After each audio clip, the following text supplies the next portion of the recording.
lo que está haciendo nuestro candidato o nuestra candidata o el resto de los candidatos y las candidatas, ¿no? Y lo siguiente también es la violencia.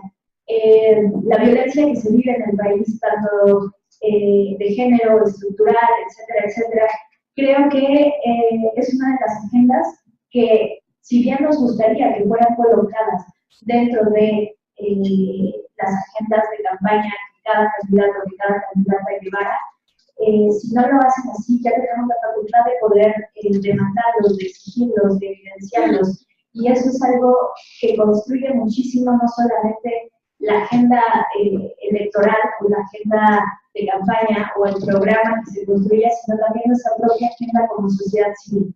Cada vez más vamos a identificar diferentes grupos que pueden ser aliados o aliadas en la construcción de estas agendas, ¿no? Y esa va a ser una de las tomas más interesantes, precisamente.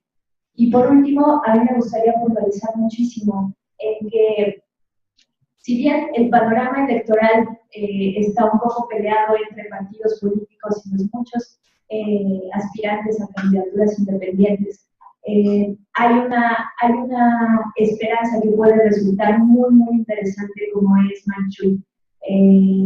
Ella, creo que su personaje, su persona y la narrativa que se está construyendo alrededor de ella pone en juego y pone en la mesa temas que han sido sumamente relevantes y que han sido rezagados.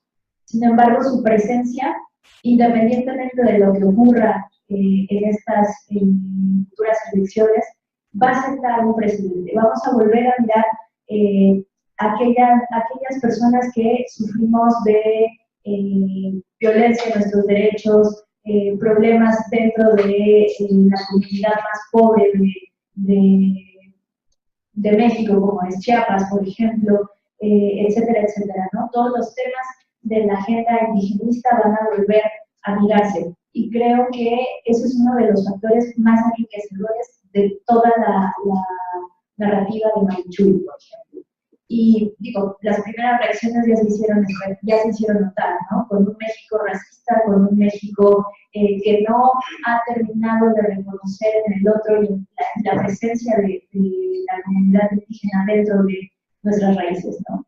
Y bueno, también creo que una de las cosas que relata Manchuy y que nos concierne a todas nosotras es precisamente los temas de derecho reproductivo, los temas de acceso a la salud, los temas de acceso a la política y de cómo hemos sido representadas a veces como por grupos que no necesariamente son el mejor reflejo de lo que nosotras queremos llevar como una agenda feminista o como una agenda social de participación ciudadana, etcétera, etcétera, ¿no? Entonces, creo que por ese lado vamos a tener un panorama, creo yo, muy, muy colorido, ¿no? Va a ser un panorama donde vamos a poder ver a Armando Ríos Peter haciendo cosas de jaguar y a una Manchuy que va contracorriente. Nada más. Sí, perdón, voy a presentar bien. Él es periodista desde 1989, inició su trayectoria como reportero de política en el periódico 1+1. Desde entonces ha trabajado en destacados momentos de diversos medios de comunicación: El Economista, El Financiero, fundador de la Reforma, de la revista Cambio, El Universal, Milenio, Excelsior, W Radio y el portal informativo Animal Político. Fue reportero fundador de Reforma, donde también ocupó el cargo de coordinador de información política, fundador de la revista Cambio, entonces encabezado por Gabriel García Márquez, fue subdirector de información del Universal y Milenio, y fue responsable del rediseño gráfico y editorial del periódico Excelsior en 2006 y más tarde designado director de W Radio. Desde octubre de 2010 encabeza la dirección del informativo digital Animal Político y es profesor de la maestría de periodismo del CID. Actualmente es periodista y director de Animal Político. Gracias, buenas tardes. Pues claro que, primero que nada, gracias por la invitación. Creo que es una buena oportunidad, en efecto, para ir aterrizando los temas de la agenda político-electoral, como ya lo planteaba Ana. Pero Advierto que las preguntas que se formularon al principio tienen quizá la desventaja de que hay que responder diciendo, pues, no sé. ¿Cómo va todo el ciudadano? Pues no sé. ¿Quién va a ser el candidato? Pues tampoco sé. Ahora sí que invitaron a un reportero, no a un adivino. No sé. Partamos de esa base. ¿Por qué lo digo? Porque increíblemente 8 meses de que sean las elecciones presidenciales en México, quizás estén ustedes de acuerdo que no habíamos vivido una situación, no le digo de incertidumbre, porque la palabra incertidumbre trae una carga negativa por sí misma, pero sí por lo menos de indefinición sobre qué va a pasar el día de la elección. Es decir, si nosotros recordamos hace 6, hace 12, incluso hace 18 años, quizá recordemos pues, que estaban más o menos definidas las cartas, más o menos definidas las plataformas, y teníamos cierta oportunidad como electores de ir viendo quiénes eran los candidatos hacia adelante. Creo que hoy, y esa es una primera característica que vale la pena señalar, creo que hoy no tenemos mucha idea. Es decir, el PRI, estamos hablando de un partido que probablemente tiene 4 candidatos con perfiles distintos, que por supuesto podemos revisar en un momento. El Frente Ciudadano, que está con esta indefinición de si va a ser Ricardo Anaya, como podría quizá adivinarse, el candidato presidencial. Por supuesto, Morena con Andrés Manuel. 2 independientes que son volados porque no sabemos realmente cuál va a ser el peso que tengan en esta elección, sobre todo ahora con Margarita Zavala, que más allá de lo que opinamos específicamente de ella, lo cierto es que como independiente tiene una posibilidad como no habíamos visto en otro caso, ¿no? Entonces, por eso diría yo primero que nada que las respuestas a las preguntas tendrían que resumirse en un no sé. Pensemos pues hacia adelante y tratemos de ir viendo algunos de los temas, asumiendo pues que hay todavía toda la indefinición o incertidumbre que podamos ver en cada uno de los partidos políticos y por tanto de cuál va a ser el escenario electoral en futuro. Asumiendo eso, yo creo que la elección presidencial de este año va a tener un ingrediente interesante adicional de lo que normalmente tiene una elección. En todas las elecciones presidenciales, la gran pregunta siempre es cambio o continuidad. Cuando un candidato se asume como la continuidad, en este caso muy probablemente con el candidato de PRI, esa ya es una de las candidaturas normalmente fuertes en el escenario electoral. Y el cambio, evidentemente, la posibilidad de cambiar el sistema o de cambiar de partido político no necesariamente es un cambio ni para bien ni de fondo, pero un cambio al fin y al cabo, y así se ha definido normalmente en los procesos electorales presidenciales, no solo en México, sino en prácticamente cualquier otro país. Pero creo que si a esta pregunta que tenemos que hacernos todos los electores el día que vayamos a votar, le tenemos que agregar una pregunta adicional. Todas las encuestas nos dicen que vamos a tener que definir si apostamos por López Obrador o no apostamos por López Obrador. Es decir, estamos tan acostumbrados ya a escuchar en las encuestas que López Obrador es un candidato con altas posibilidades de ganar en esta elección, y debates aparte, al que podemos entrarle, pero en este momento no lo meto, debates aparte, asumimos que sí es una posibilidad de cambio, insisto, sin mayor calificativo, pero de cambio al fin. Sí creo que vamos a llegar a la elección con la responsabilidad, la pregunta, o como queramos plantearlo, de asumir, ¿estamos con Andrés Manuel o no estamos con Andrés Manuel? ¿Por qué lo planteo así? Porque creo que las dos preguntas hacen, primero que nada, que se vuelva más compleja la decisión de cada uno de nosotros rumbo de elección, y a esta complejidad se suma evidentemente el hecho de que nuestro voto va a tener un peso importante, no en términos numéricos, pero sí en términos de definición, sobre cuál va a ser el futuro de los próximos 6 años. ¿A qué me refiero con estas preguntas? Creo que todos nos las hemos formulado.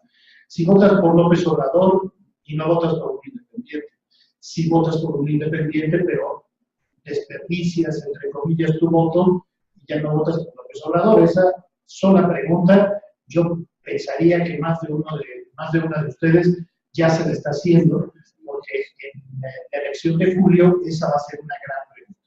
Pero además, pues, quienes asumen que López Obrador no es la alternativa, pues tendrán que preguntarse si votan por el PRI o votan por el Frente Ciudadano o votan por la independiente, con todas las comillas que quieran, de Margarita Zavala.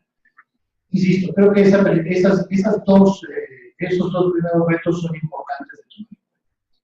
Asumiría además que hay varios puntos que tiene uno que agregar en su análisis rumbo a la elección. Primero, las competencias electorales, lo que nos han enseñado, no solo en México, sino en muchos países, pero en este caso en México, es que terminan siendo siempre una competencia entre dos. Es decir, hay dos candidatos que se disputan de manera muy pareja los votos, y hay un tercer, cuarto, quinto lugar que se van rezagando las preferencias porque cada vez tienen más peso las encuestas.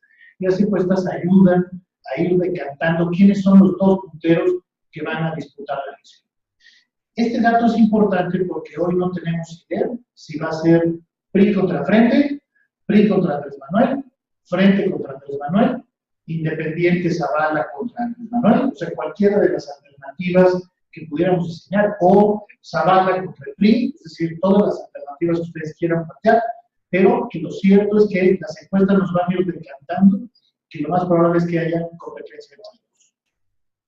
Hasta ahora, asumiendo la obviedad de que vamos a vivir un proceso inédito en muchos sentidos, pero hasta ahora así ha sido.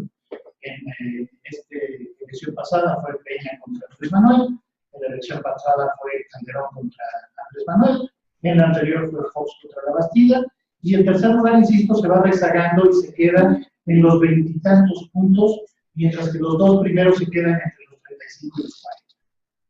¿Vamos a vivir esto? Bueno, va a ser interesante que el ejercicio del voto va a tener, por tanto, mucho sentido de utilidad, porque cuando vayamos teniendo más claro quiénes son los dos que van a competir, cada uno de nosotros tendrá que tomar la decisión de si votas a favor o en contra de alguien y si estás dispuesto además a votar por uno de los dos punteros o prefieres mantenerte con la preferencia que quieres.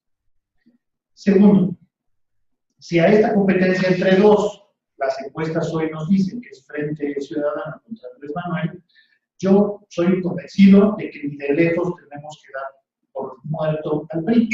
El PRI es un aparato electoral con mucho poder, con una red nacional como no tiene ningún otro partido político, y con un presidente de la República que tendrá de aquí a la elección muy probablemente unos 10,000 millones de pesos de publicidad oficial, más todo lo que queramos sumarle en términos de programas sociales, de reconstrucción por el temblor, de todas las cosas pues, que hacen del PRI un partido competitivo en donde un sector importante de la población siente, por razones evidentemente que podríamos cuestionar, pero siente que tiene algo que agradecerle o algo que depender de ellos.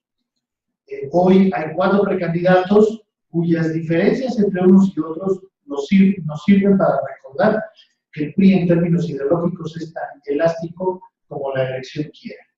¿Cuáles son las coincidencias entre José Antonio Meade, el secretario de Hacienda, José Narro, el secretario de Salud, Aurelio Núñez, el secretario de Educación, o Miguel Ángel Osorio, el secretario de Gobernación? Es un misterio. Ellos se irán adaptando a la ideología que vaya siendo necesaria en el transcurso de la elección.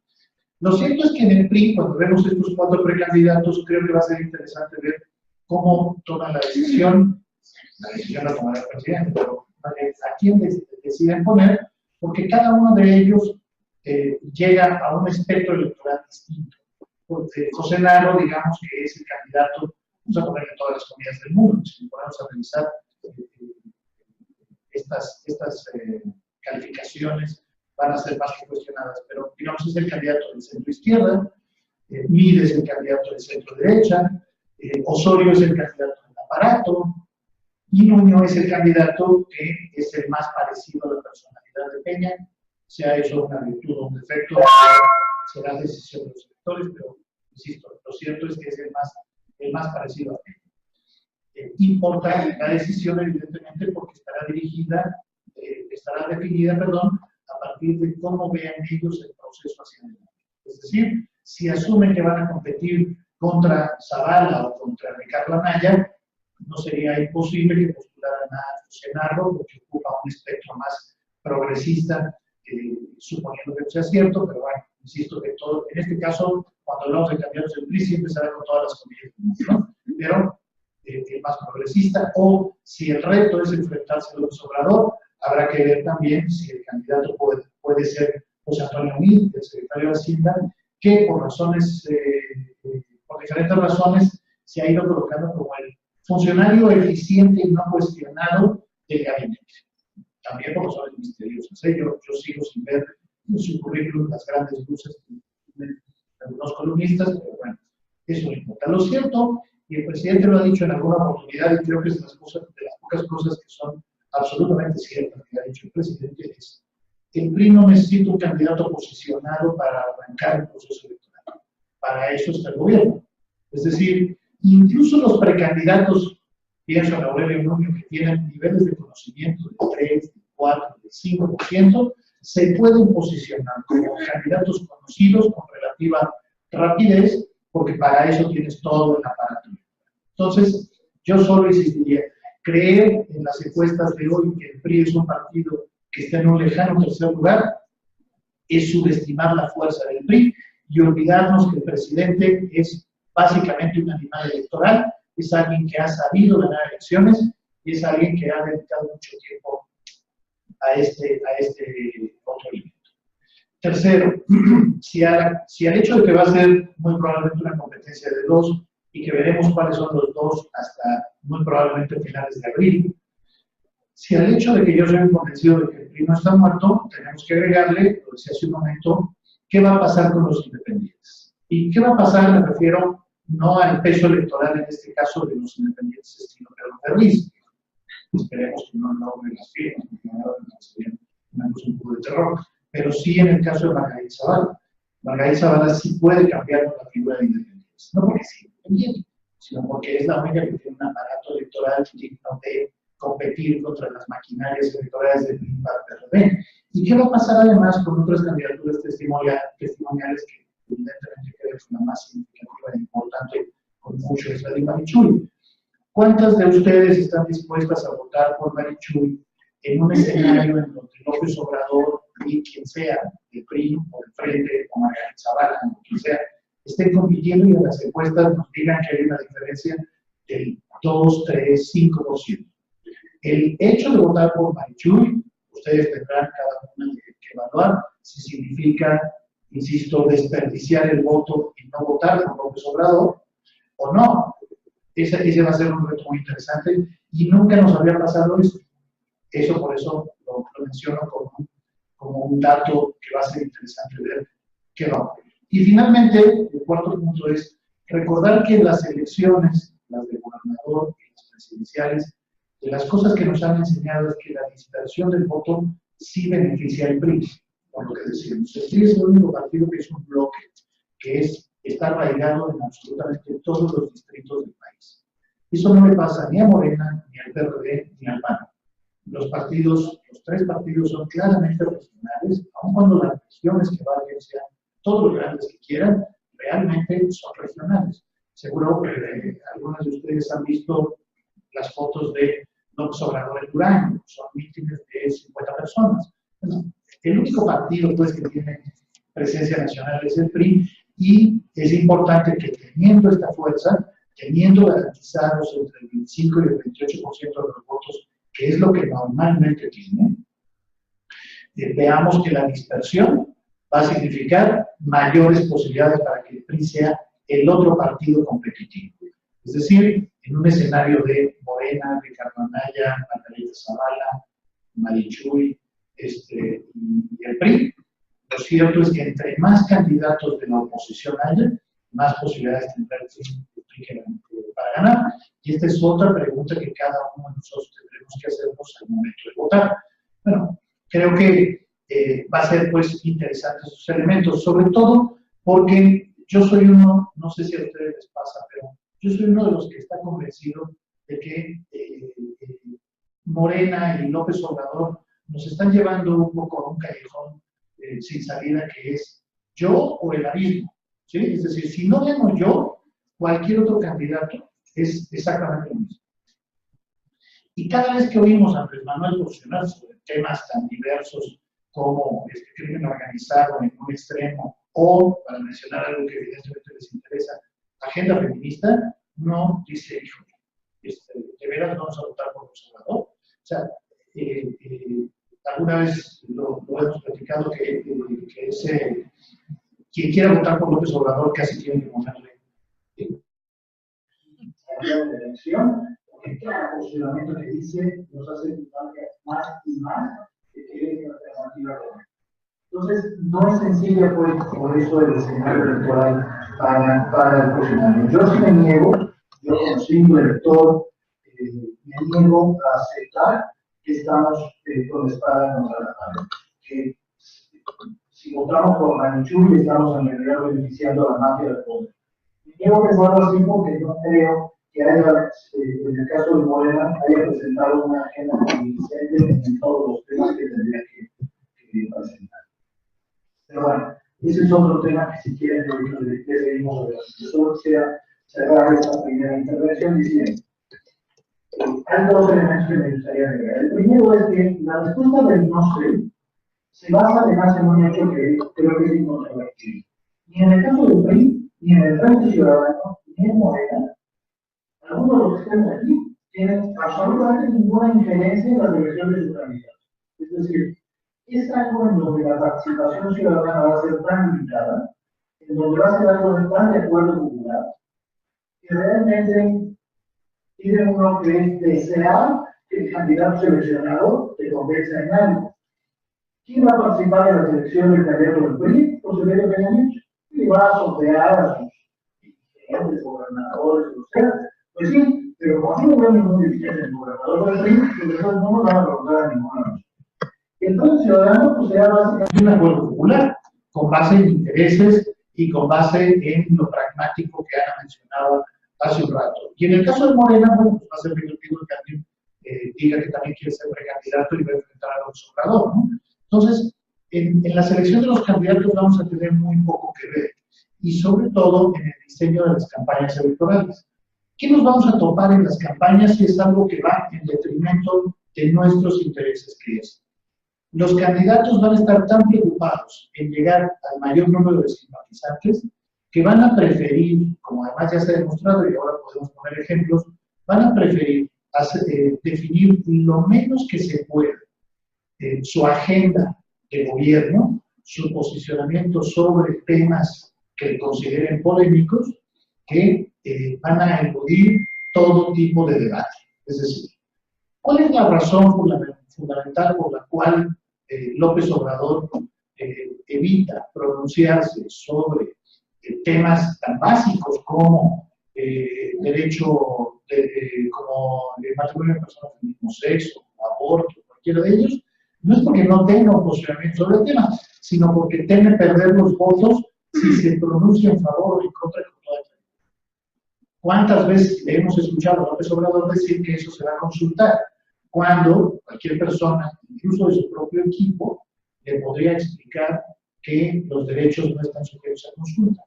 Pero este no es el tema, no es que él necesariamente esté de acuerdo, y así nos ha pasado cuando hemos tenido la oportunidad de hablar gente del nivel político con dirigentes de Morena, no es que López Obrador no esté convencido del tema, sino básicamente es porque no quiere romper con sectores de electores que podría tener hoy si no se pronuncia sobre el tema. Y lo mismo le ocurre a Rafael Zavala, o le ocurrirá al candidato del PRI, y ya ni llegamos a Ricardo Anaya. ¿Por qué Margarita Zavala, siendo mujer, podría tener una agenda absolutamente poco feminista? Pues porque ella sabe que su sector conservador podría estar en contra de cualquier posicionamiento de esto y no están dispuestos a perder votos en aras de plantear definiciones claras sobre el. Ante ese hecho, creo que tenemos que asumir, y cierro con esto, asumir que básicamente a nosotros, ciudadanos y medios, nos va a tocar empujar la agenda. Es decir, nos va a tocar obligar a los candidatos, no solo los presidenciales, sino también los candidatos a diputados y senadores, nos va a tocar obligarnos a posicionarse sobre cada uno de los temas. En nuestras manos está el no conformarnos con escuchar una definición de López Obrador diciendo que el crimen organizado se derrotan combatiendo la pobreza. O con un diálogo, lo cual todos sabemos que es algo rarísimo, porque no me imagino cómo va a ser convocar al crimen organizado a una gran mesa de negociación sobre quién sabe qué cosa. Entonces, de nuestras manos está obligar a los candidatos a posicionarse sobre el crimen organizado, sobre rendición de cuentas, por supuesto sobre el género feminista y sobre cada uno de los temas que nos interesen a nosotros. Yo diría, para dejarle claro, pues, que a mí como elector habría básicamente dos temas que me interesa escuchar por mi trabajo, que es publicidad oficial y rendición de cuentas. Fuera de eso, como ciudadano me interesan los otros 50, pero de estos dos temas, para mí es absolutamente indispensable escuchar un posicionamiento. Es decir, yo no puedo aceptar que el próximo gobierno mantenga una dinámica de gastar 10.000 millones de pesos al año de manera discrecional en publicidad oficial. Yo lo que quiero es que los candidatos me digan con toda claridad qué van a hacer para resolver este tema.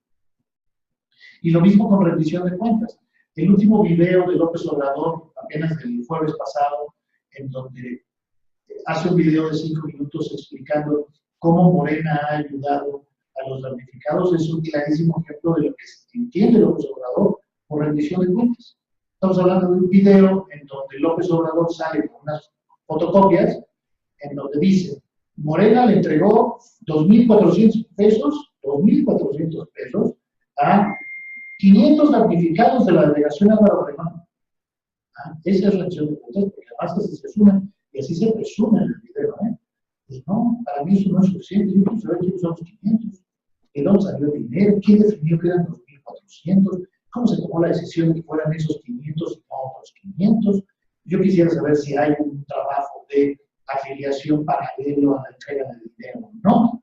Esa es rendición de cuentas, no el que me vengan con un papel diciendo Álvaro Obregón 500 damnificados beneficiados. Bueno, estos dos temas, insisto, específicamente como periodista, son solo ejemplos de cómo cada uno de nosotros, desde los diferentes intereses, desde las diferentes profesiones y demás, tendremos que obligar a los candidatos a posicionarse, porque ellos harán todo lo posible para no hacerlo. ¿Qué candidato se va a pronunciar en contra de la publicidad oficial cuando saben que esto lo que les va a costar es que la inmensa mayoría de los medios tradicionales se le vayan encima? Hasta ahora yo solo he oído a López Obrador. Y lo he oído de manera francamente poco contundente. Bueno, esa agenda es la que me haría, para terminar, invertir las preguntas y simplemente plantear qué vamos a hacer nosotros frente al Frente Ciudadano, qué vamos a hacer nosotros frente a la selección de candidatos, qué vamos a hacer nosotros frente a las agendas, cómo vamos pues a tomar la decisión de por quién vamos a votar en julio, tanto a nivel de presidencia, como diputados, como senadores. Entonces, si les parece, para arrancar, ahí lo dejo. Muchas gracias, David. No sé si quieres decir algo. Sí.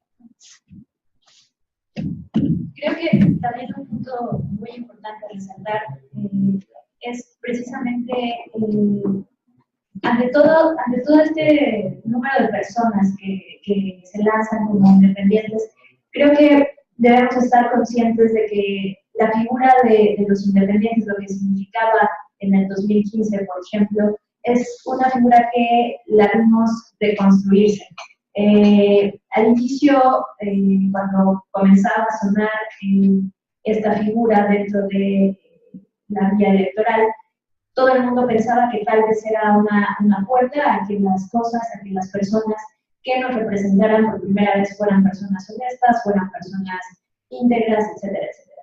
Sin embargo, en las pasadas elecciones y ahora con todo esto que se viene, creo que esta misma figura se ha tornado un poco como la panacea, ¿no?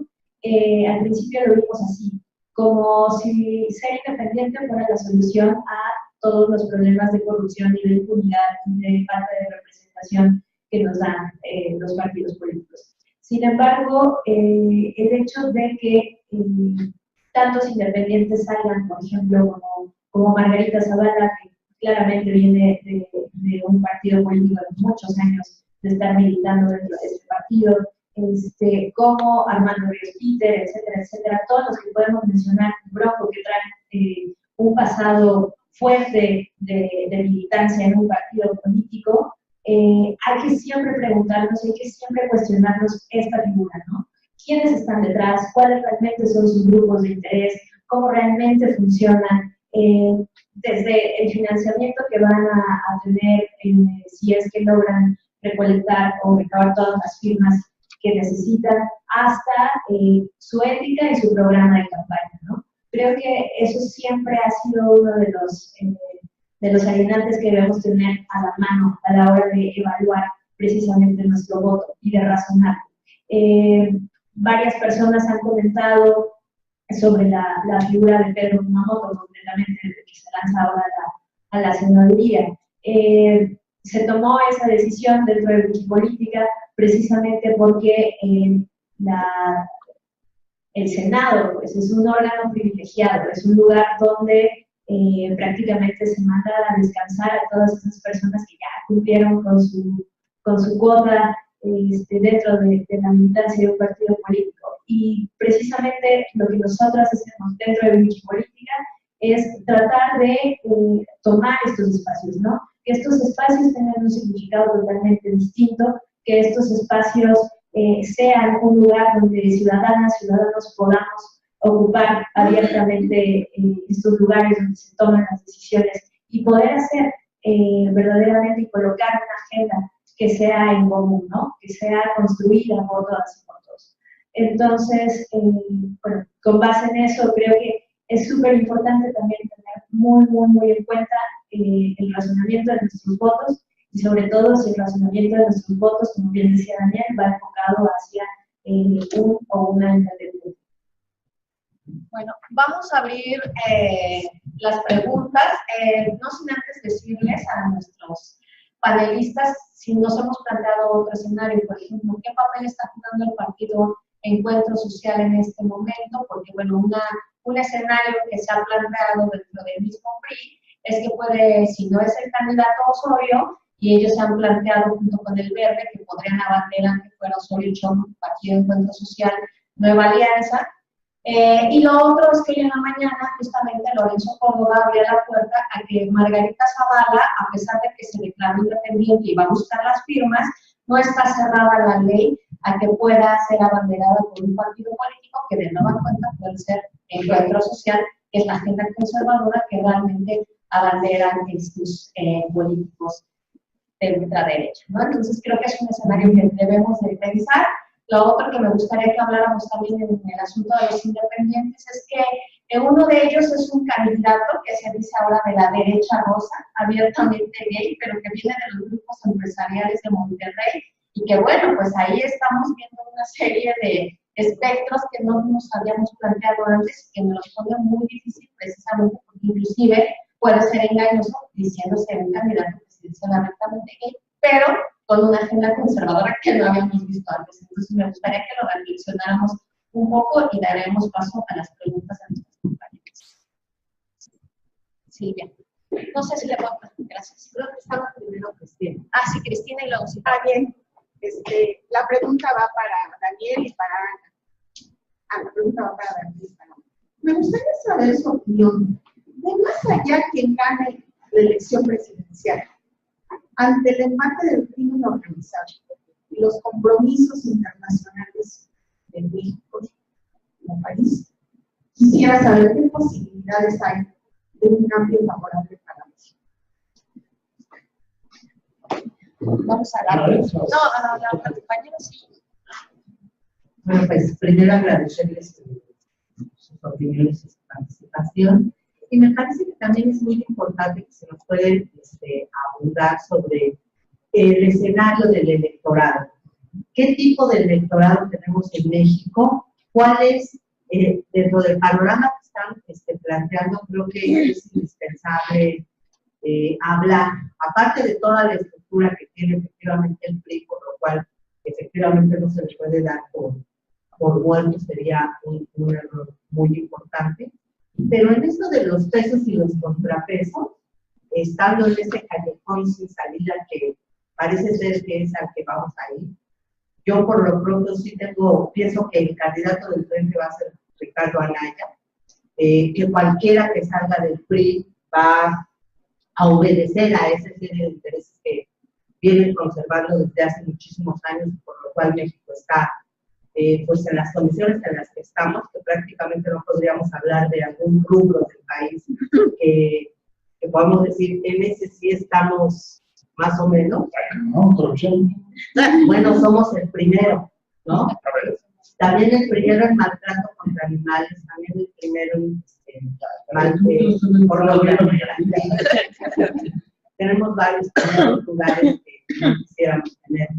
Pero creo que el análisis sobre el electorado en general en el país es muy importante contemplarlo en este análisis. No sé si alguien de los estados tenga alguna pregunta. Estamos... ¿Qué quisiste decir cuando dijiste poco feminista? López Obrador, no sé qué le digo. Pero ahorita sí, ok. Están conectadas nuestras compañeras de Jalisco, de Hidalgo, del Estado de México, de Quintana Roo. Entonces, muchas gracias por su invitación. No, hombre, gracias. Si quieres, vamos contestando, ¿puede ser? Bueno, primero sobre lo del Partido Encuentro Social. Hay que hacer una precisión que lo que dijo Lorenzo Córdoba es lo que o sea, no dijo más que eso. Es decir, un partido político puede postular como candidato presidencial a quien quiera sin que necesariamente sea su militante. ¿Qué implica esto? Que si se dan quién sabe qué ecuaciones políticas, el Frente Ciudadano podría postular a Margarita Zavala. Sí. Pero bueno, pues eso básicamente está en la ley, ¿no? Yo coincidiría en destacar un tema que mencionaste que es muy importante. Quizá el partido en términos estrictamente ideológicos más peligroso de todos es el voto social. Y lo relaciono con lo que decía yo hace un momento sobre la agenda de los candidatos en ese sentido. Los candidatos van a estar tan ungidos de votos que no tienen empacho en aliarse con quien se tenga que aliar. La alianza pragmática, PAN-PRD es el mejor ejemplo.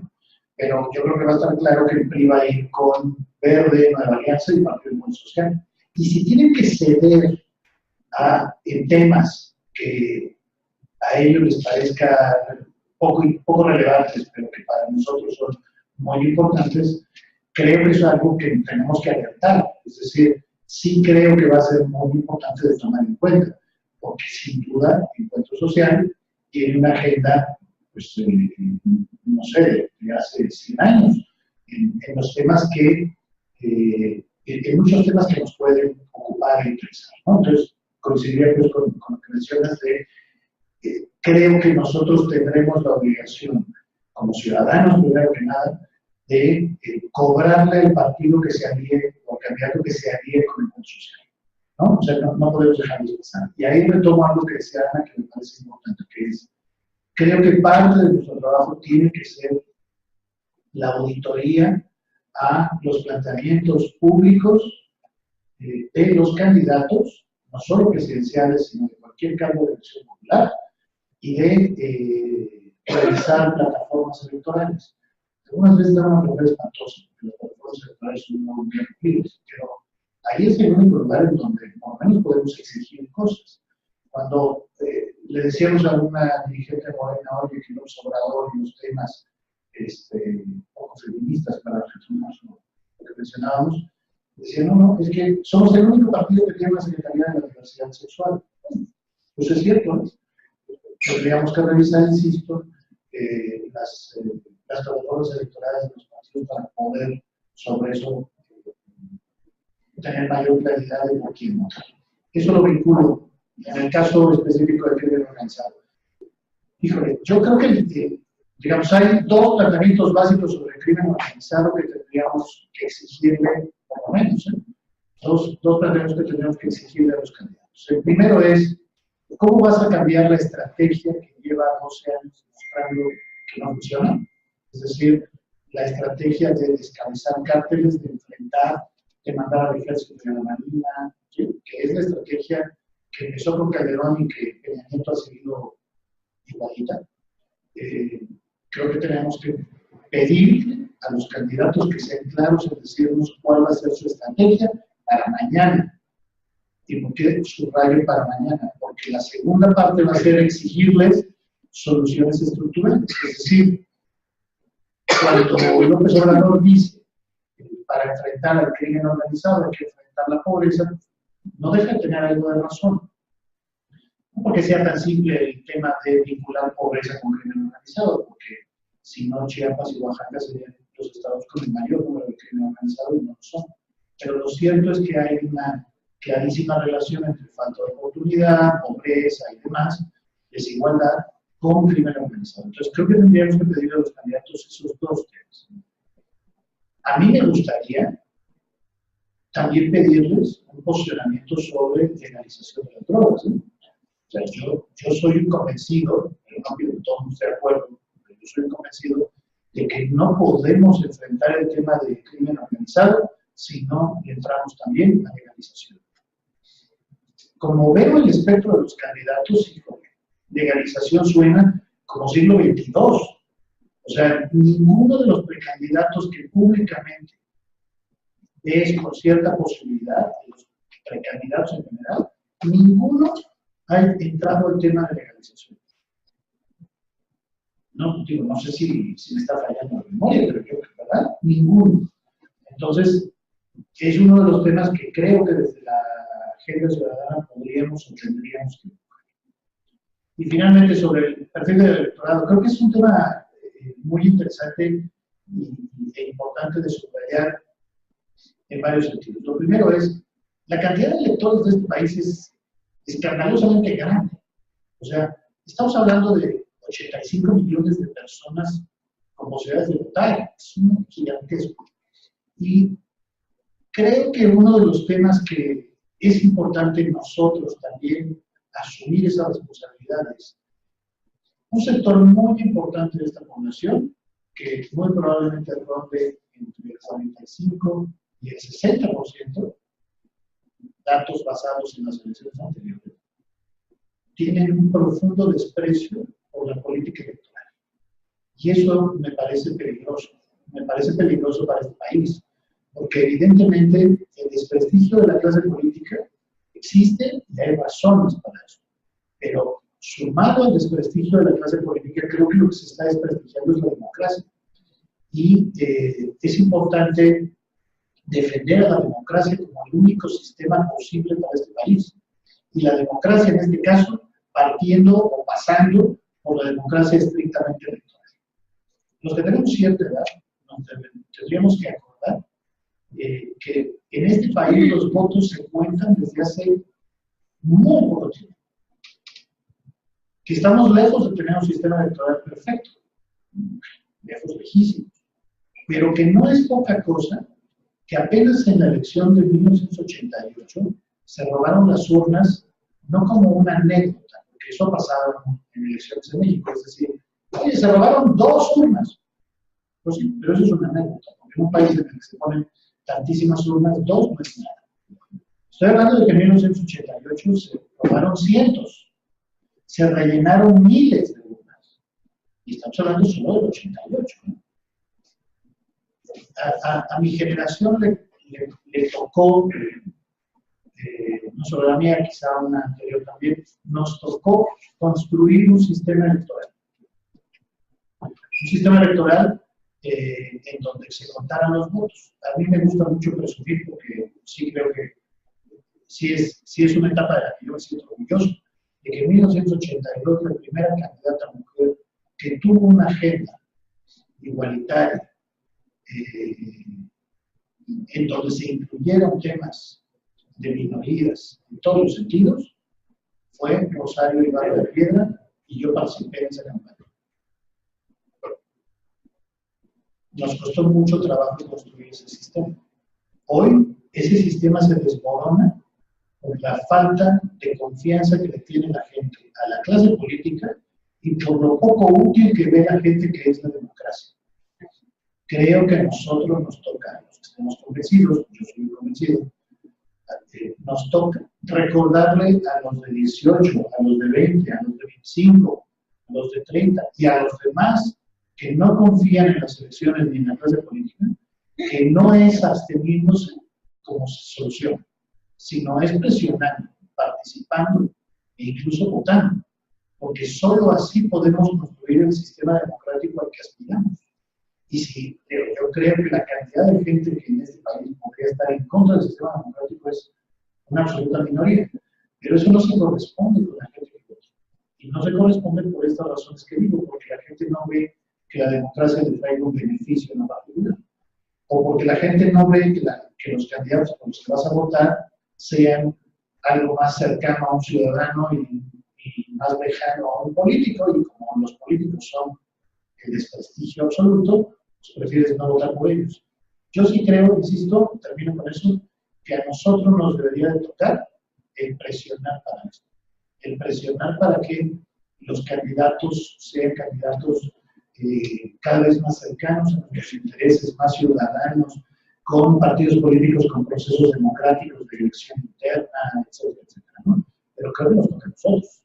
Los partidos, yo alguna vez escribía que quizá nunca calculamos quienes trabajamos en los 80 para la construcción de este sistema electoral, trabajamos desde diferentes trincheras. Nunca calculamos que el meter a la oposición en el carril electoral iba a hacer que la oposición se parecería más al PRI de lo que el PRI debió de parecerse a la oposición. Es decir, el dinero corrompió a las oposiciones. Y hoy lo que vemos es exactamente quién usa dinero. Y no limpió el PRI. Seguramente fue un error de generación porque no lo calculamos así. Creímos que la sola participación de las oposiciones cambiaría la dinámica de los partidos. Ese quizás es el gran fracaso de mi generación y el gran fracaso, insisto, de no convencer a la gente de que la democracia sirve para algo. Pero bueno, me desvío, perdóname. Solo estoy usando de pretexto tu pregunta para insistir en quizá la característica más importante de los electores del 2018 va a ser esta: la profunda desconfianza a los políticos y a la democracia como el sistema que te sirve de algo. Y creo que a nosotros nos toca reconstruir eso.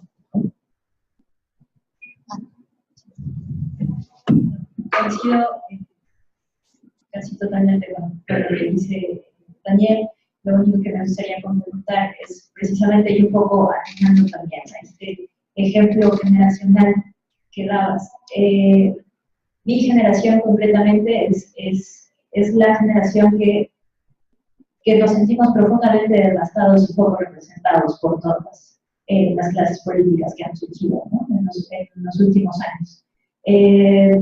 Y también creo que nos hemos alejado de la política porque nos han enseñado que la política es este método sucio donde cada quien trae agua para su propio molino, trae agua para su propio partido político, para sus propios intereses, y totalmente resulta lejana a nosotros y a nuestras necesidades, al programa que queremos construir o que confiábamos construir. Creo que el electorado, como mi generación, por ejemplo, nos enfrentamos a esta búsqueda también de crear una pedagogía política, de conectar nuevamente con todas estas ideales que la generación de los 80, por ejemplo, lo hizo después del terremoto del 85, por ejemplo, ¿no? Entonces, necesitamos volver a conectarlo, necesitamos volver a sentir inclusive que esa parte de la política que en algún momento se creó como los partidos de oposición, como una nueva forma de crear conciencia política, etcétera, etcétera, pueda volver a ser parte de una generación como la mía y como las que están debajo de la mía, ¿no? Entonces, creo que a partir de ahí, el simple hecho como de volver a entonar que la participación ciudadana no solamente se aboca en el voto, sino también en las exigencias, en monitorear directamente cómo se están llevando a cabo las campañas políticas, en monitorear lo que decía Daniel sobre rendición de cuentas, que no va solamente acompañada de transparencia, que consiste en esta es una copia y ya, sino que vaya mucho más sustentada y que sobre todo sea totalmente accesible para todas y para todos. Eso es algo que a mi generación, por ejemplo, nos está volviendo como a enamorar o como a acercar a la política, ¿no? La posibilidad de crear un nuevo concepto de política, un nuevo concepto de participación y sobre todo que podamos sentirla como se sintió en algún momento por las generaciones que nos anteceden con ese ímpetu, ¿no? Con esa esperanza de que sí se puede construir algo.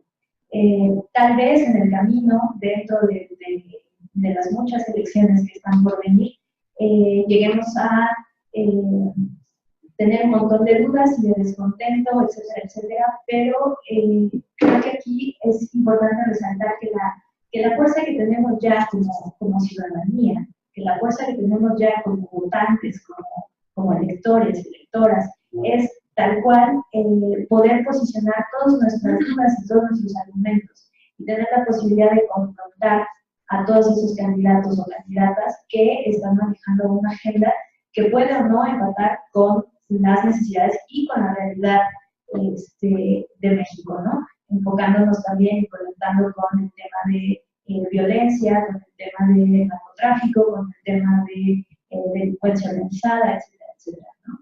Y que se den cuenta que no solamente estamos buscando la típica respuesta a, pues sí, es que todo se va a solucionar con mejores ingresos, no. Realmente queremos un sustento y un programa electoral bien hecho, bien pensado y sobre todo que haya involucrado a todas y todos los que vamos a votar en las próximas elecciones. Perdón, nada más, porque sabes que nos voy a preguntar por qué los días de la nariz yo solo diría, estoy bastante lejos de ser especialista en la agenda feminista, pero a ustedes les tocaría decir, si yo les pido que me digan, como dicen, es una pregunta retórica. Es una pregunta retórica. Si yo les pidiera que dijeran a ustedes cuáles son los 10 temas más importantes de la agenda feminista en este país, pues yo reto que me digan qué ha dicho López Obrador sobre esos 10 temas. Yo lo que veo es una persona que ha tenido la oportunidad en varias ocasiones de pronunciarse sobre el tema y que ha dicho los derechos se someten al consumidor. ¿Qué más explicación tenemos que dar? Que merecemos ir al cielo. Porque, bueno, esa entrevista es espectacular, ¿no?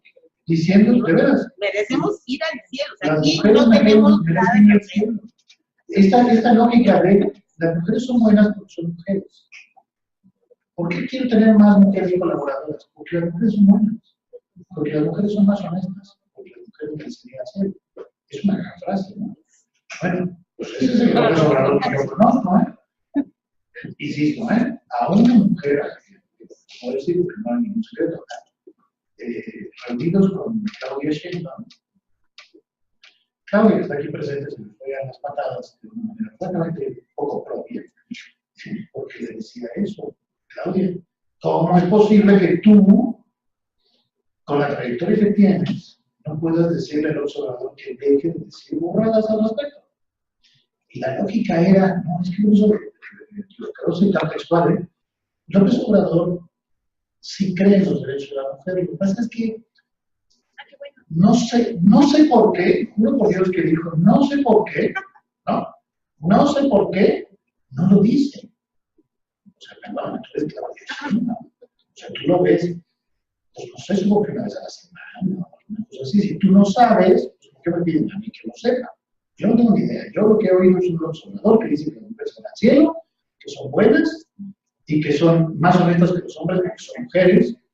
Y lo que he visto es un observador que dice que los derechos se deben de someter a consulta. Ahora, creo, aunque eso lo conecto con todo el rollo anterior, que cada uno de nosotros tendremos que definir el día de la elección si estamos dispuestos a votar por alguien que puede tener ese pequeño efecto de creer que las mujeres van al cielo y otra serie de virtudes.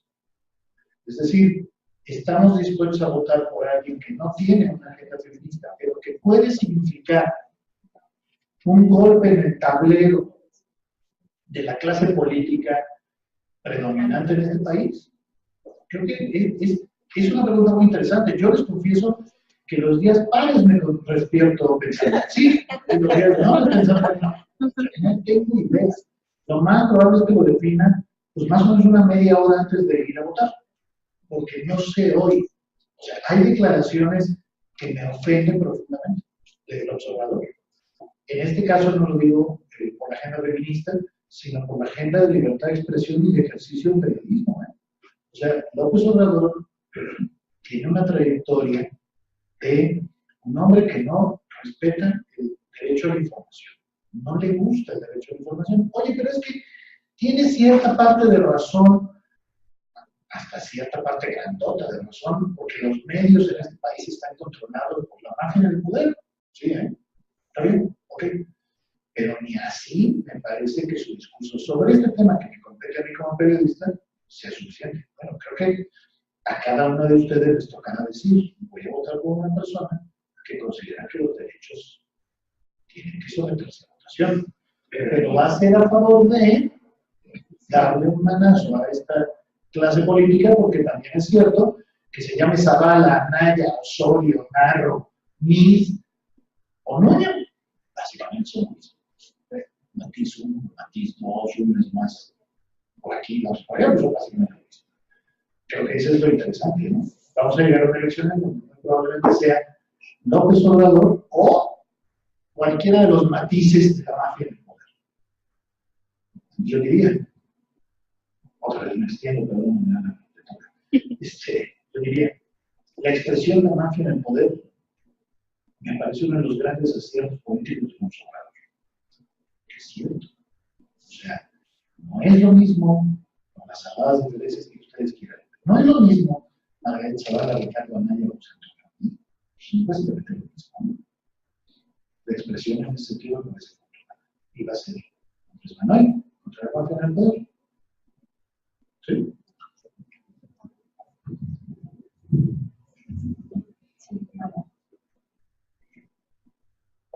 Yo también no he escuchado de ninguno de los aspirantes hasta el momento una postura clara sobre el tema de derechos reproductivos, por ejemplo, sobre el tema del matrimonio igualitario, sobre la agenda más básica de lo básico que estamos pidiendo de derechos humanos. O sea, y por consiguiente, también no solamente incluyo a Andrés Manuel en este tema de que tampoco feminista, pero Margarita Zavala, por ejemplo, es una figura que pese a, o sea, que aunque es mujer y aunque es independiente, como hace unos días lo dijo, esté abrazando y esté estrechando las manos de Frente por la Familia, ¿no? Y que esté completamente de acuerdo con esta agenda antiaborto, pro vida, etcétera, etcétera. Entonces, de entrada, creo que también la representación de una agenda feminista, a reserva de que cada independiente de su propio programa electoral y su propio plan de campaña, etcétera, etcétera, es algo que debemos de vigilar con lupa, ¿no? Digo, hay muchísimos temas más que tenemos que vigilar con lupa, pero sobre todo el de la agenda feminista y el tema de derechos reproductivos que ha costado muchísimo en México, concretamente en la Ciudad de México, defender y apostar y tratar de colocar en una agenda, es sin duda uno de los retos que debemos tener casi que acá, ¿no? Como manda. Y eso va aplicado no solamente a Andrés Manuel, va aplicado a candidatas también por igual que son mujeres y que tenemos que identificar el tipo de representación que nosotras queremos tener y que queremos impulsar, inclusive, ¿no? Por eso la necesidad de que si ninguna de ellas, si ninguno de ellos representa estos ideales, estas necesidades políticas dentro de la agenda feminista, etcétera, etcétera, tal vez sería un buen momento de irnos planteando que para los próximos años electorales sea necesario constituir totalmente una candidatura con esta agenda feminista impulsada y liderada como debería hacerse. Entonces, pues, bueno, creo que de entrada sí tenemos que estar súper vigilantes y súper expectantes a los programas de campaña de las futuras y los futuros candidatos. Y solo para seguir platicando, nos preguntan otra cosa, pero ya que tú estás Es como pedirle a Pedro, a Kumamoto, oye, ¿y tú por qué no tienes, por qué no defiendes los derechos de LGTBI? Eso, pero Kumamoto, no podemos hacer a Pedro el representante de todo, ¿no? Además es de Jalisco. Te hubieras quitado ahí. Porque están las de Jalisco conectadas. Pero digamos que en Jalisco, en otros estados es más propenso. Sí, claro. Y viene además del intenso de... Exacto. Entonces, Pedro es Pedro. Sí, creo que tiene muchas virtudes. A mí me cae muy bien. Me parece que es un aire fresco que, bueno, yo quisiera 20 Pedros más. Pero no le pidamos a Pedro que sea todo. Yo coincidiría. Nos toca a nosotros construir una agenda, ¿no? Quizá es hora de plantearse, se llegó a plantear hace 25 años que era que los partidos de oposición le dieran candidaturas a sectores específicos para que en el Congreso tuvieran agendas específicas, ¿no? Me acuerdo porque en ese entonces se le ofreció a varios periodistas que fueran candidatos y que llevaran la agenda de libertad de expresión, derecho de información y demás al Congreso. Fue muy complicado porque pues se asumió como votación, había mucho debate entonces, pero capaz de que es el momento de que haya mujeres cuya función específica sea la agenda feminista en el Congreso y haya también en términos gremiales que sean periodistas específicamente defendiendo el tema, ¿no? No le podemos pedir tampoco a un candidato presidencial, señor el observador o quien sea, que sea todólogo, es imposible. Pero ¿por qué lo subrayo? Porque hace no mucho veía yo un estudio que se hizo sobre los candidatos en Alemania, ¿no? La Merkel contra una cosa muy llamada. Y era interesante el estudio porque el estudio que planteaba es las diferencias entre Angela Merkel, quien quedó en segundo lugar, eran microscópicas, ¿no? O sea, nadie notaba las diferencias de posicionamiento sobre los 50 temas más importantes. ¿Por qué? Pues porque creo que en aras de conseguir más votos, los candidatos terminan eliminando los temas de la agenda que puedan considerarse polémicos y que excluyan a sectores de la población, aunque representen el 1%, ¿no? Es decir, el observador sabe que si un día de esto dice, yo creo que la mujer tiene el derecho a decidir sobre su cuerpo, va a perder un sector. Prefiero no decirlo. Y entonces los candidatos terminan pareciéndose todos para tratar de convocar a los mayores públicos posibles y evitar pues que se vayan con otro candidato. Creo que es un peligro para la democracia, porque 5 candidatos que sean igualitos, ¿no? ¿Qué prefieres? La coca de dieta, la coca sin azúcar, la coca, la Pepsi, va en perjuicio de nosotros como electores. Pero no olvidemos, también están los candidatos a diputados, los candidatos a senadores, a ellos también hay que exigirles. O sea, vamos a tener en la Ciudad de México que votar presidente, senador, diputado local, jefe de gobierno, delegado, 6. Sí, pues, son un montón. Emilia tiene una pregunta y no sé si las de los estados tendrán. Sí, Emilia. Muchísimas gracias por las reflexiones en voz alta. Y el escenario se ve muy terrorífico. No, pero esto sería que no hubiera elecciones. Eso sí. Bueno, iba a hablarnos del terreno del mundo, ¿no? Y en el 85 la sociedad civil en la Ciudad de México, como que al enfrentar tantos retos, empezó a fortalecerse y a profesionalizarse de una manera en un hito histórico, ¿no? Creo que también en Guadalajara con la explosión y tal. Entonces, no me parece mejor que acabamos de pasar un terremoto. Y más bien querría preguntar, yo sé que es muy pronto, este hito histórico, ese salto histórico que se dio en el terremoto del 85, esperar que se dé en un tiempo tan breve. Pero más bien mi pregunta era si en estos espacios de comunicación alternativos están planeando algún tipo de monitoreo o algún tipo de alianza, porque creo que O sea, se plantea el electorado como este perfil de personas o de grupos aislados con ciertas características, candidatos, partidos, pero también hay una ciudadanía que puede tomar unas riendas o hacer un acto social de otra naturaleza. Y estamos en un momento crucial donde tenemos distintas iniciativas, por ejemplo, esto de la estafa maestra, estos movimientos urbanos que están volviendo a resurgir a partir precisamente del terremoto, la demanda por rendición de cuentas. En fin, me pregunto, y hago también una invitación, y no sé, para sondear ustedes piensan sobre si hay alguna posibilidad de algún tipo de iniciativa también para enfrentar esta festividad de los medios tradicionales, y que creo que podría ser una plataforma común sobre la cual distintos movimientos podríamos sumarnos, en este caso el feminista. Pero bueno, yo creo que por todo el panorama que nos plantean, parece que sería urgente que empecemos a pensar como ciudadanos, y no más que decir esto de yo quisiera o nosotros esperamos, pues no va a pasar porque nosotros esperamos. ¿De qué manera? Y yo creo que este tipo de plataformas de comunicación alternativa son como un espacio muy vital que tienen un potencial mucho más allá de lo que ya nos ha dado, que agradecemos tener estos espacios, pero no sé cómo se vería un pacto así en un tiempo tan corto y tan... Dana, ¿hay alguna otra? Sí. Dice: yo estoy convencida de que en el 88, en el 2006 y en el 2012 hubo fraudes. Ese es el problema, no la dispersión del voto. Pues aún dividida, la izquierda ha ganado por lo menos esos 3 procesos electorales. ¿Qué opinan?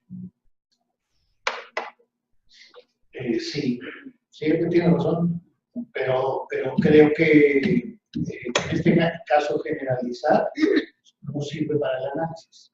Pero antes de comentar una cosa, coincido contigo en que el 85, 86 y 88 están vinculados no solo temporalmente, sino que unos provocaron otros.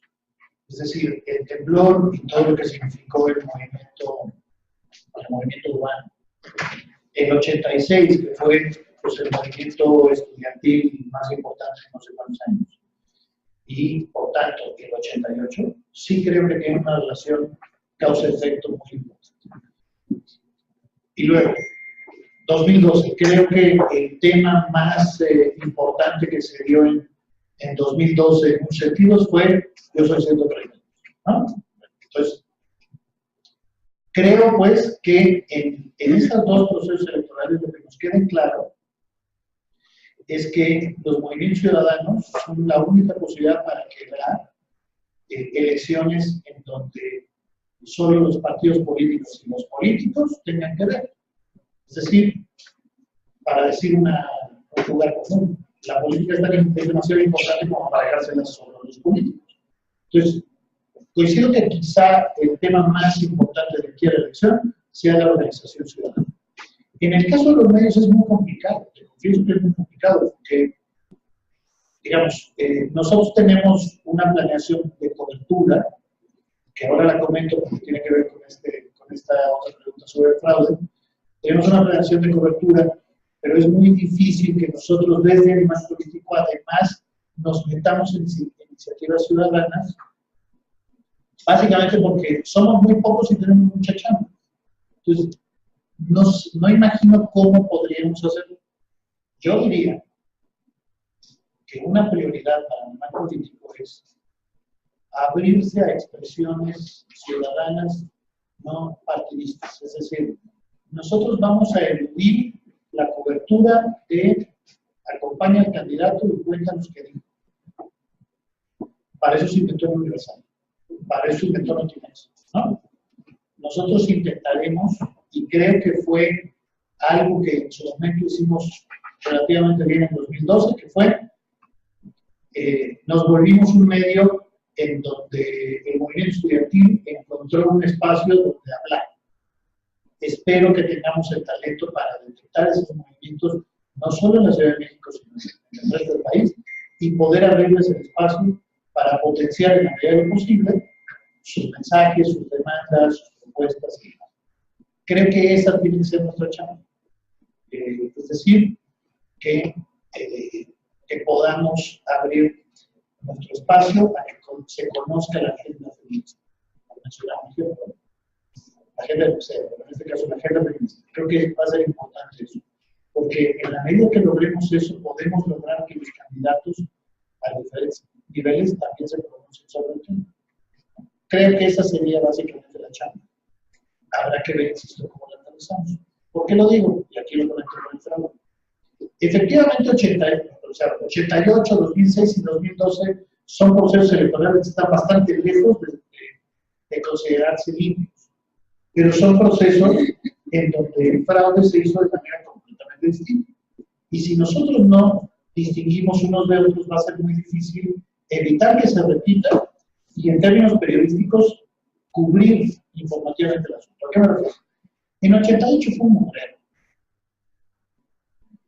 Recuerden, en 88,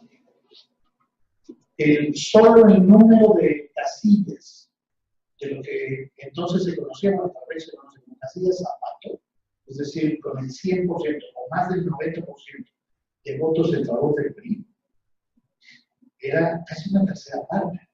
O sea, bueno, era otro mundo. Ahora hacer eso es muy difícil. Entonces, ese era el fraude de entonces. Hoy el fraude, para mí es muy claro que en 2012, si hay una característica que lo diferencia de cualquier otro proceso electoral, es que hubo un candidato, obvio, Enrique Peña Nieto, que si la elección es una carrera de 100 metros, Peña arrancó en el metro 30. Es decir, que la propaganda que se le hizo desde los medios electrónicos, fundamentalmente, los 2 años previos de la elección, hicieron que Peña arrancara la campaña electoral con 2 características que lo hicieron muy difícil de derrotar. Que era, uno, era el candidato más conocido de este país, siendo solo gobernador del Estado de México. Pero hay una encuesta de Universal cuando empezaba el proceso electoral que decía esas 2 características. Primero, que era tan conocido como el que más, insisto, siendo solo gobernador del Estado de México. Pero la segunda, que era realmente importante, era el candidato con la mejor opinión comparado con el resto de los candidatos. Es decir, cuando hacías positivos contra negativos, la diferencia era notable, porque durante 2 años habíamos tenido una campaña en Televisa y en Azteca diciéndonos que Peña era lo mejor que le había pasado, ¿no? O sea, seguramente recordarán ustedes, estamos hablando de esta campaña en donde se metían notas como si fueran notas informativas, cuando en realidad eran notas pagadas, todo lo que ya sabemos, y no por nada, el movimiento estudiantil en 2012 hizo, creo que, más manifestaciones en Televisa que en el PRI, ¿no? Entonces, ¿por qué lo menciono? Porque son fraudes distintos. Entonces, no estoy diciendo, ni de lejos diría yo, que es una forma limpia que la otra, ¿no? Fueron elecciones sucias. Pero cuando lo planteo así, simplemente es para referirnos, y de nuevo lo comento con la cobertura que queremos hacer para el próximo año. Para nosotros es muy importante tratar de entender, y así está pensado, todavía estamos en etapa de diseñar cómo, pero así está pensado cómo vamos a hacer el 2018 que es. Uno, ¿por qué hay gente que vota por el PRI? Que no es poca, ¿eh? Ni es poca, ni son todos corruptos, ni a todos les tocaron el voto, ¿no? También hay gente normal que vota por el PRI. Bueno, creo que nos toca entender. Segundo es, todas las elecciones se denuncia que hay compra de votos. Pues a nosotros nos debería de tocar probarlo. Y tendríamos que hacer una cobertura específica para probar eso. Y eso es solo trabajando en las colonias, viendo quiénes son los líderes vecinales, cómo promueven el voto, cómo van de casa en casa, qué les ofrecen, cómo se manejan los programas sociales ahí. Esa es la cobertura que quisiéramos hacer rumbo al 2018. Porque en el Estado de México, pues hoy podemos decir que así ganó Alfredo del Mazo, pero ¿dónde están las pruebas? Porque todos leímos notas en donde se habían trascendido de que los secretarios de Estado se habían dividido por regiones en el Estado de México, pero ¿dónde están las pruebas? Creo que si algo podemos aportar desde Animal para cubrir la elección de 2018, tendría que ser tenemos que probar cómo se manipulan los programas sociales, cómo se compra el voto, cómo se moviliza el elector, y para eso tienes que hacer un trabajo previo que puede tomarte meses, ¿no? Ese es nuestro objetivo para el 2018. Combino los dos, tanto la pregunta sobre el fraude como lo que tú mencionabas, porque creo que eso es lo que tenemos que pensar, cómo le vamos a hacer para estar en varias agendas, tomando en cuenta que hasta el viernes, porque hoy lunes aumentamos nuestro personal por una razón específica, hasta el viernes a nivel político tenía 5 votos. O sea, la verdad es muy difícil que por ahí tenemos 7. Bueno, vamos a hacer un comercial, hay que fondear medios alternativos. Solo nos van a cubrir 293 distritos, ¿eh? Es mucho menos. De hecho, enfocado también a la pregunta que hacía sobre los medios, creo que este sismo, ¿no? de hace casi ya un mes, también nos hizo darnos cuenta un poco de lo mucho a lo que vamos a enfrentarnos al ruido del medio. Estas noticias falsas, esta necesidad de protagonismo a veces, esta necesidad también de que la misma ciudadanía se organizara para tener la versión real de las cosas, ¿no? Como el verificado 19S, o ahora todas las organizaciones de la sociedad civil que están condicionadas en esta iniciativa que se llama El Centro, para verificar y rastrear todos los actos de corrupción e impunidad de las obras que se cayeron y las que están por construirse, ¿no? Entonces creo que este tipo de ruido que se genera, estas noticias falsas y demás, creo que la única forma de combatirlo, por decirlo de alguna forma, sin que se escuche demasiado heroico, es precisamente la participación de todas estas personas, la participación de todas nosotras, de todos nosotros, para tener la vigilancia y, sobre todo, la incidencia real de lo que está sucediendo.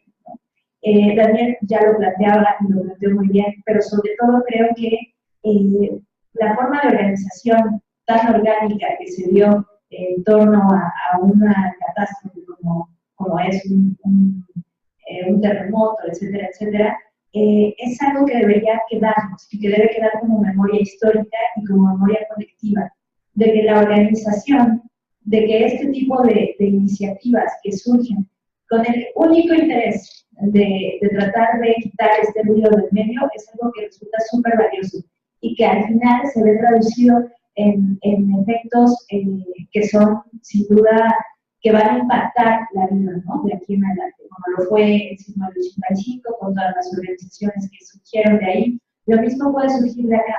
Entonces, creo que por eso el esfuerzo ciudadano puede resultar tan valioso, y la vigilancia y el seguimiento, etcétera, etcétera, pues son precisamente en este tipo de iniciativas cuando pueden fortalecerse, ¿no? Y en el camino, en los próximos meses, en los próximos años, tanto electorales como no electorales, es precisamente donde se logra como conseguir la fortaleza de todas estas organizaciones o de estas instituciones, inclusive. Bueno, no sé si hay alguna otra pregunta. ¿Y alguien de los estados también si tiene alguna otra pregunta? Bueno, pero mientras esto sucede también, sí, no me viste. Bueno, yo ahorita también. O sea, definitivamente creo que tenemos que echarle mucho coco a las cosas que tenemos que hacer desde el proceso electoral, porque es una situación muy compleja. O sea, ahorita estoy viendo varias aristas, por ejemplo, en nuestra generación, o sea, siempre hemos votado por el menos peor, ¿no? Y los jóvenes y las jóvenes quieren votar por buenos candidatos. Eso no sé si existe. ¿Cómo hacemos para hacer esa sinergia de que entiendan, ¿no? Que, o sea, entonces, bueno, pues hay que construir una candidatura, ya la construimos con Patricia Mercado y también pasó lo que pasó, ¿no? O sea, todo el sistema político, digamos, está hecho para que funcione de la manera en que está funcionando y está muy complicado transformar, por un lado. ¿Cómo hacemos para que la juventud vea la dimensión de esto, y sí yo entiendo que todo quieren cambiar y me parece fantástico, pero en este momento ese sería un primer paso para ir haciendo mella, digamos, en el sistema como está ahorita. ¿Cómo logramos convencer? Otra de las cosas que ves, bueno, hay que llamar al voto, o sea, más allá de por quién, porque la magnitud de los fraudes y también la manera tan sofisticada, cada vez yo estoy pensando ahora, ¿qué se van a inventar para el 2018? ¿No? Para hacer el fraude también por debajo del agua, bueno, ¿quiénes son los que votan por el PRI? Hay muchos votos corporativos también que están amenazados con perder su chamba, con los taxis, con las, qué sé yo, qué bueno que lo vayan a desmenuzar más, porque eso nos da una pauta, ¿no? Pero, o sea, el entramado está tan bien complicado, digamos, que explicarlo, salir a las calles, explicar más que los partidos de izquierda. Bueno, Morena sí lo venía haciendo, pero los otros partidos de izquierda no están haciendo su chamba, dejaron de trabajar en las colonias, dejaron de ir a convencer a la gente, de ayudarles a resolver cosas, dejaron, ¿no? Y entonces, claro, hay un mayor desencanto y la gente no quiere votar. O sea, creo que la primera punto de partida es llamar al voto para tratar de que con el mayor número de votos haya la menor cantidad de fraude, ¿no? O sea, podamos vencer, ¿no? O sea, el fraude. Pero luego, ¿por qué? Pues sí, ayúdame, compadre, no te ayudes, compadre, como dice, ¿no? Y bueno, eso ya ahí tenemos que ser creativas, ponerlos en la escena y en la plataforma, y entonces estar viendo, pues el match.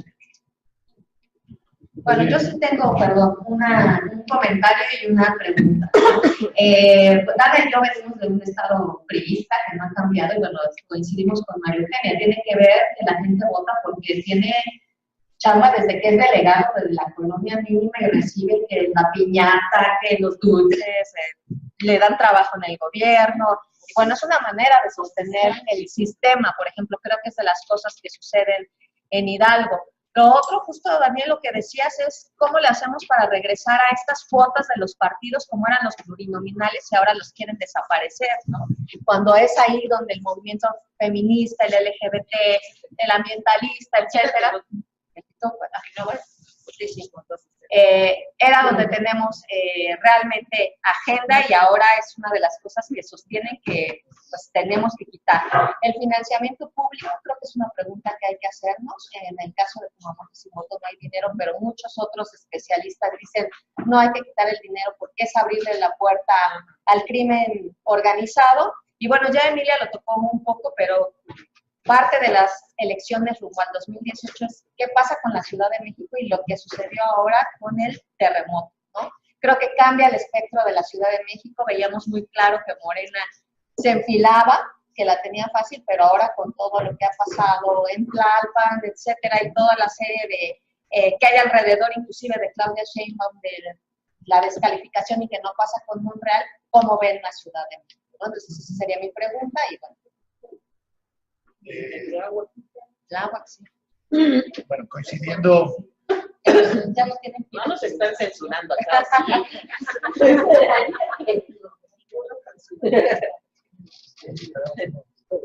A ver si en la consola. En la consola no es del PRI, ¿verdad?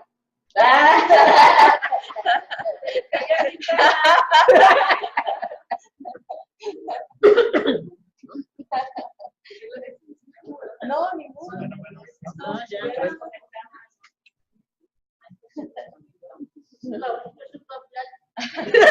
Bueno, es que no se oye para los estados, a lo mejor aquí sí, pero no estamos haciendo streaming, esa es la complicación.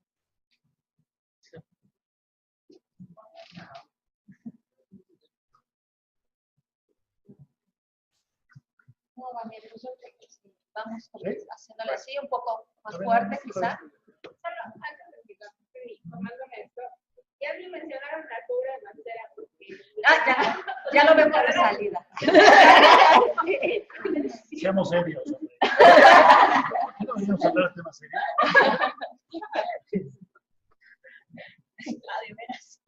Es que es posible que sea candidato del frente, pues sí, pero yo la verdad creo que básicamente su posición es negociar algo más, ¿no? O sea, no creo que nadie con un mínimo juicio de realidad pues crea que Mancera es un buen candidato.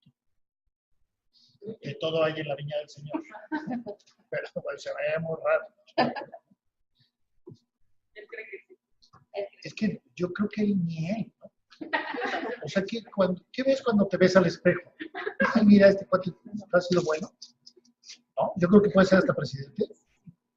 ¿Quién sabe? Pero bueno. Yo a partir de las dos intervenciones, yo trataría de cerrar solo diciendo, primero, creo que es súper importante coincidir contigo, que dices. Todos los que estamos aquí, desde nuestras respectivas trincheras, tendríamos que tener el compromiso de promover el voto, de defender a la democracia como el sistema, de convencer que es nuestra única alternativa posible, que no es ni de lejos la mejor con el sistema de partidos que tenemos, pero que eso es otra cosa. Que primero que nada tendríamos que sostener que el voto es nuestra herramienta fundamental y que aun cuando podamos no coincidir con el candidato presidencial fulano o sutano, lo cierto es que vamos a tener, decíamos hace rato, 6 boletas y sí se me hace difícil que ninguno de los 6 candidatos por los cuales votaríamos no creas en él, no coincidas con sus puntos. Entonces, aunque sea, ahora sí que si quieres anular 5, está bien, pero el voto yo siempre seré un defensor de él, porque sí creo en el sistema electoral y en la democracia electoral como el sistema con mayúsculas. Pero es importante lo que mencionas no es fácil convencer a nadie de que tienes que votar por el menos peor.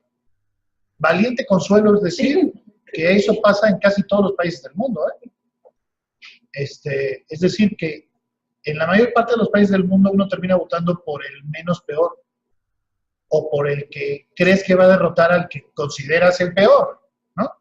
Es decir, que hay gente que podría votar por el Frente Ciudadano o por Margarita Zavala si cree que eso va a impedir que llegue el PRI, suponiendo que no quieren que fueran los 2 punteros.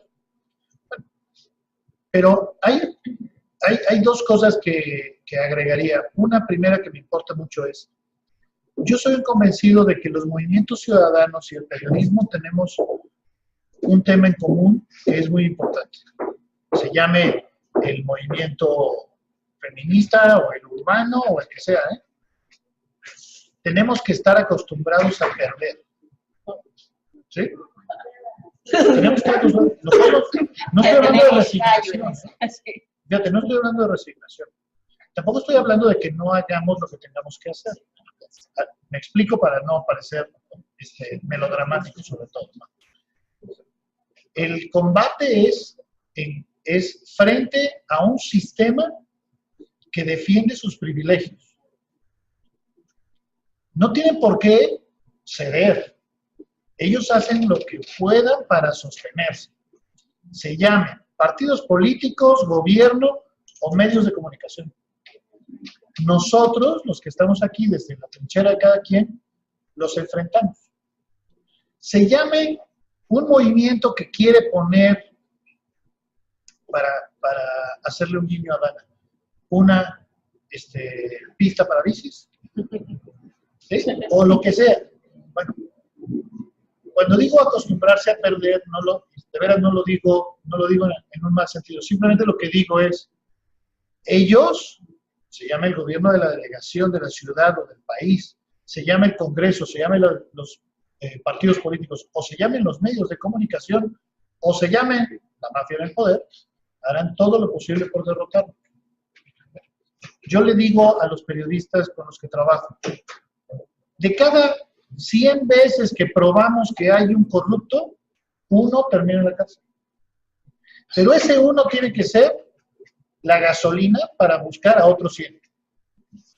Porque en la siguiente pueden ser 2. Y haremos todo lo que sea necesario para que sean 2. Y después probablemente 4. Porque no es sencillo derrotar a los que están en el poder. Pues eso teníamos que asumirlo, pero si nosotros no lo asumimos así, a la primera derrota vamos a decir, ya, me rajo, ¿no? O sea, ya me voy a mi casa. No, al contrario, tenemos que volver a dar la batalla.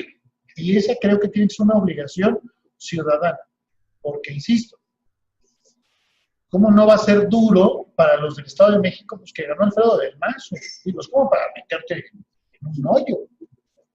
Pues sí, pero hay que volver a dar la batalla, porque el próximo año hay otra elección y habrá que dar la batalla. A eso me refiero, ¿no? Por eso digo que no lo digo en un sentido melodramático, sino simplemente en el ejercicio obvio de que estás enfrentando a un sistema que defiende sus privilegios. Si ayer salió un artículo de Juan Pardinas en Reforma que habla sobre el periódico El Universal. Más allá de las diferencias que puedas tener uno con el artículo, hay un dato que es interesante. En 2 años, el Universal ha recibido 600 millones de pesos de publicidad oficial. ¿Por qué el Universal movería un dedo para cambiar este país? Oye, son 600 millones de pesos, ¿eh? El año pasado fueron 20 millones de pesos al mes, solo del gobierno federal. Agréguenle lo que hayan pactado con los gobiernos estatales. Y es publicidad, no lana por debajo del agua, no. Es publicidad documentada. 20 millones de pesos al mes. De veras, preguntémonos todos, ¿por qué habría de cambiar? ¿Por qué habría de promover el Universal un cambio? Yo no veo ninguna razón lógica, ¿no? Bueno, a nosotros nos toca cambiar eso. Pero asumamos que el Universal hará todo lo que pueda para evitarlo. Y que va a empujar para que Marichuy sea una candidata invisible. Y que solo usará a Marichuy si cree que Marichuy le va a quitar votos a López Obrador, ¿eh? No por nada ha publicado las notas que ha publicado sobre Ricardo Anaya, sobre Alejandra Barrales y demás, ¿eh? Bueno, insisto, creo que tenemos que asumir esa parte, pero tenemos que también asumir que solo si nosotros nos movemos, pues podrán cambiar las cosas, si no, pues está chino, ¿eh? La agenda feminista solo se podrá imponer en un hipotético gobierno de López Obrador si ustedes lo presionan. Nada más. Bueno, pues hagamos la chamba. Y nos toca, me refiero a cualquiera de nuestros temas, ¿no? Yo, en el caso específico del periodista, pues haré lo posible para que el tema derecho a la información sea parte de la agenda de un hipotético gobierno de López Obrador, le parezca a López Obrador o no. Oye, va a estar difícil la batalla porque a él no le gusta la transparencia. Pues sí, pero no. O sea, ahora sí que con esos güeyes hay que arar, ¿no? Pero por eso no lo digo en un mal sentido, sino al contrario. Lo único que convoco es, no se vale perder una e irse a su casa. No se vale olvidarse que el movimiento estudiantil del 2012 quizá le tumbó 10 puntos a Peña. Oye, ¿no fueron suficientes para perder? No fueron suficientes. Pero el golpe le significó el control del Congreso los primeros 3 años de su gobierno, ¿eh? No es cualquier cosa. Pero además, el movimiento estudiantil de 2012, hoy, si hiciéramos un mapa, veríamos que hay 50 organizaciones de la sociedad civil que tienen dirigentes, participantes que estuvieron ahí. Oye, ¿sí? Oye, no es poca cosa. ¿Tampoco no? Bueno, pues no es poca cosa, pues eso es lo que tenemos que pensar en función de eso. ¿Sí? Sí, y también creo que debemos perder el miedo a hablar de política, ¿no? Tanto en todos nuestros espacios, que puede ser el primer paso más chiquitito, pero en muchas ocasiones nos da pavor y nos da temor comenzar a hablar de estos temas que pueden resultar ásperos, ¿no? Pero es precisamente esa sensación de incomodidad la que nos hace poder replantearnos y tener reflexiones internas que pueden acabar siendo la decisión final de tu voto que vayas a emitir el próximo año.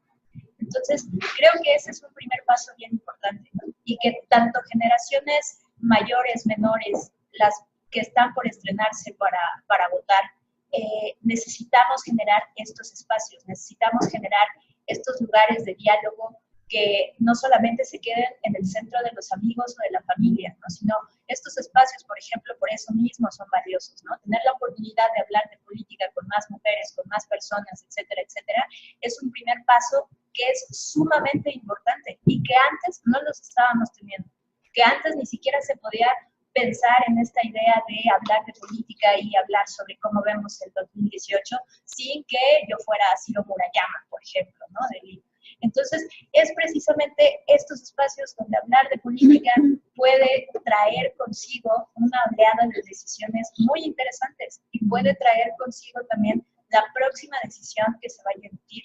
Y sí, o sea, todos los movimientos son carreras de largo aliento y muchas ocasiones, digo, también dentro de Wikipolítica hemos tenido batallas que hasta ahora vemos los resultados, ¿no? 6 años después de habernos conformado como organización que no pertenece a ningún partido político, ¿no? Entonces, es precisamente esta necesidad de crear los espacios los que te van, digamos, haciendo el camino para que vayas metiendo la agenda y para que vayas logrando ingresar la agenda e ingresar como persona a esos espacios de decisiones y de toma digamos, de toda la agenda que queríamos construir. Y aunado también, y conecto acá con el tema de financiamiento, la propuesta que se hizo como Wikipolítica y que lideró Pedro Kumamoto y que también había sido liderada por Cloutier, no pretende retirar el financiamiento de los partidos políticos. Lo que pretendemos es que se lo ganen. Lo que pretendemos es que cada voto emitido por ese partido sea 1 peso, 13 pesos, 7 pesos que van a ser dirigidos a financiar al partido. Sin embargo, sabemos que todas estas cuestiones, como lo que sucedió recientemente a raíz del sismo del 19, vamos a abonar todo nuestro dinero. Eso es una vacilada. Tampoco se pretende que el financiamiento llegue única y exclusivamente a través de movimientos por debajo del agua. Sabemos que el financiamiento público es un derecho que todos los partidos políticos y que todas las personas que pretendieran lanzarse deben tener. Sin embargo, hay que ganárselo. Hay que tratar de hacer precisamente una buena representación de tu electorado, de tus militantes, etcétera, etcétera, para que ese peso que se gana sea el peso que se metió con un voto, con mi voto, con tu voto, con el voto de la vecina. Entonces, sin embargo, si nosotros traemos también como esta idea de que el financiamiento que se puede dar por lo oscurito, etcétera, etcétera, desgraciadamente eso es algo que está pasando ya y que también tenemos que comenzar a tomar esta iniciativa de vigilarlo, de rastrearlo, de denunciarlo.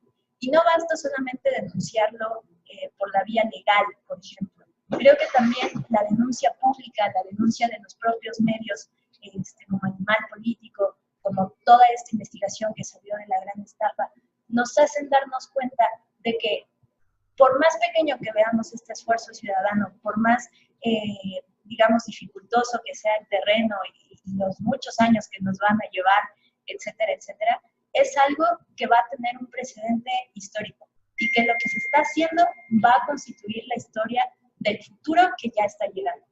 Nada más. Diríamos que me gusta lo que dices de hablemos de política porque ¿cuántos de nosotros crecimos en casas en donde te decían que aquí no se habla ni de política ni de religión, ¿no? Tendríamos que normalizar, en efecto, la conversación sobre política, ¿no?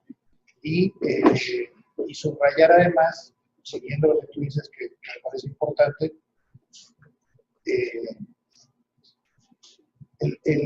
una cosa es que salgamos a promover el voto y otra cosa es darle al voto el peso de que en el 2018 se resolvieron nuestros problemas.